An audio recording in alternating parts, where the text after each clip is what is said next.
বেশ কয়েকদিন ধরেই তীব্র গরম, আর তার মাঝেই বৃহস্পতিবার নেমেছিল শহর কলকাতায় বৃষ্টি। আর শুক্রবার দুপুরের পরেই কলকাতায় নামল স্বস্তির বৃষ্টি। কলকাতা সহ দক্ষিণবঙ্গের একাধিক জেলায় ঝেঁপে বৃষ্টি নামে দুপুর 2টোর পরে।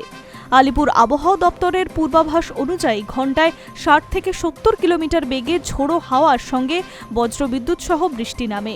শুধু কলকাতা নয়, উত্তর 24 পরগনা, পূর্ব মেদিনীপুর, বর্ধমান সহ একাধিক জেলায় অঝোরে বৃষ্টি নামে দুপুরেই। আবহাওয়া দপ্তর আগেই জানিয়েছিল দমকা বৃষ্টির সঙ্গে ঝোড়ো বাতাস বইবে, এবং তা হয়েছে বর্ধমান, হুগলি, হাওড়া, পূর্ব মেদিনীপুর, পশ্চিম মেদিনীপুর, ঝাড়গ্রাম জেলায়। আগে থেকেই এই জায়গাগুলিতে লাল সতর্কতা ছিল। ঝোড়ো হাওয়ার সঙ্গে বজ্রপাতের ব্যাপারেও সতর্ক করা হয়েছিল আবহাওয়া দপ্তর থেকে। এই সময়ে জেলার বাসিন্দাদের বাড়ির বাইরে না থাকার ব্যাপারে পরামর্শ দেওয়া হয়েছে। মৎস্যজীবীদের সমুদ্রে না যাওয়ার ব্যাপারে আবহাওয়া দপ্তর থেকে সতর্ক আগে থেকেই করা হয়েছিল। Hi news network.